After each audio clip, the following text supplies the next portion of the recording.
पाठ 2 अहंकार की मृत्यु। बात उन दिनों की है जब देश अंग्रेजों का गुलाम था। अंग्रेजों ने यूरोप की सामंतवादी प्रथा को यहाँ भी लागू कर दिया था। यह एक नया वर्ग था, जमींदार वर्ग। ये किसानों का खून खटमल की तरह चूसते थे। वैसे तो अंग्रेजों ने ही आम जनता का जीवन दूभर कर दिया था, उस पर जमींदार लगान को और बढ़ा देते थे। वे अपना हिस्सा भी अलग से लेते थे। बेचारी जनता घुन की तरह पिस रही थी। बहुत से लोगों को जेल में बंद कर दिया जाता। कुछ लोग जमींदारों का अत्याचार सहते हुए मर जाते। चारों तरफ हाहाकार मचा हुआ था। लोगों के जख्मों पर मरहम लगाने वाला कोई नहीं था। इसी तरह के त्रस्त माहौल में राजगढ़ राज्य में एक महात्मा आए। वे तपती दोपहर में ठंडे झोंके के समान आए थे।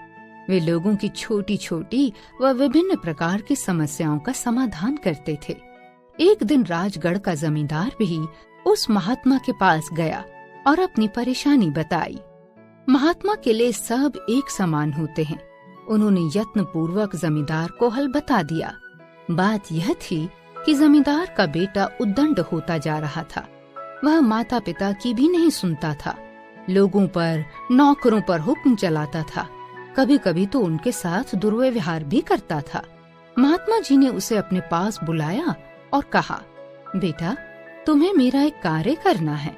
मेरे एक अंग्रेज मित्र हैं, उनसे कुछ धन लेकर आना है। अंग्रेज मित्र की बात सुनकर वह प्रभावित हुआ। उसे पता था कि उसके पिता के भी कई अंग्रेज मित्र हैं, परंतु उसने कभी कोई अंग्रेज नहीं देखा था। महात्मा ने जानबूझकर उस लड़के को उस समय अंग्रेज के बंगले पर भेजा जब उसके पिता अंग्रेजों को लगान देने जा रहे थे। लड़का सोच रहा था कि कहीं जब वो बताएगा कि वो फला जमींदार का पुत्र है तो उसकी बहुत आवभगत होगी। आखिर उसके पिता जमींदार हैं। यही सोचते सोचते न जाने कब वो अंग्रेज अफसर के बंगले तक पहुंच गया। उसकी तंद्रा अंग्रेज की गालियां सुनकर टूटी।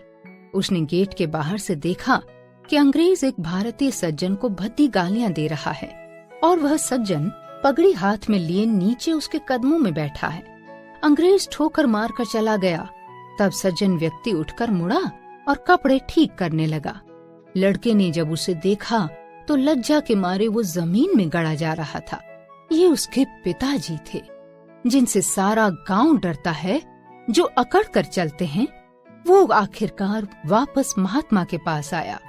महात्मा ने कहा, कोई बात नहीं, धन ना ला पाए तो तुम मेरे किसान मित्र के घर से मेरे लिए खाना ले आओ।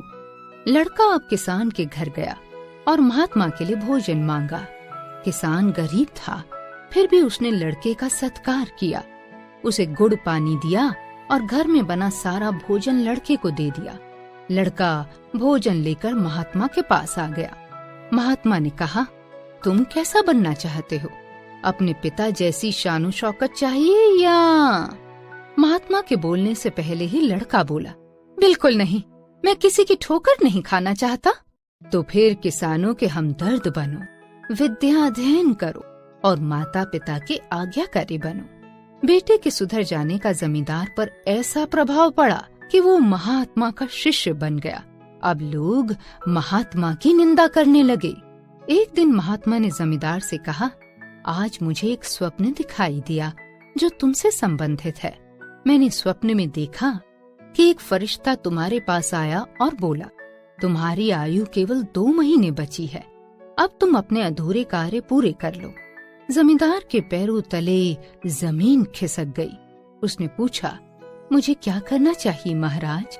महात्मा ने कहा, तुम्हारे अत्याचारों से सताई जनता तुम्हारे बाद तुम्हारे बेटे और तुम्हारी पत्नी को जीने नहीं देगी। इसलिए तुम कुछ ऐसा करो कि तुम्हारे बाद उन्हें कष्ट न उठाना पड़े। उस दिन से जमींदार का व्यवहार बदल गया। उसने लोगों पर अत्याचार बंद कर दिए, प्याऊ बनवा दिए, पाठशाला और अस्पताल भी बनवाए, 2 गरीब कन्याओं का विवाह करवाया। अब तो सब जमींदार का हृदय से सम्मान करने लगे। वो पूर्णतया परिवर्तित हो गया। कौन कह सकता था कि ये वही अत्याचारी जमींदार है? उसका पूर्ण रूप से कायाकल्प हो गया। इस प्रकार 2 महीने का वक्त गुजर गया। जमींदार महात्मा के पास आया तो बहुत दुखी था। उसने सोचा कि वो कुछ ही दिन का मेहमान है। महात्मा मुस्काए और बोले, जमींदार तो मर चुका है, अब किसी को कोई खतरा नहीं, उसे मरे तो कई दिन हो गए। जमींदार ने कहा, परंतु महात्मा जी, मैं तो अभी तक जिंदा हूँ। महात्मा जी बोले, तुम तो जिंदा हो, परंतु तुम्हारे अंदर का जमींदार अहंकार तो कब का मर चुका। यह तो तुम्हारा दूसरा जन्म है। इस प्रकार महात्मा की अच्छाई ने बिना हथियार ही उसके अंदर की बुराई का अंत कर दिया।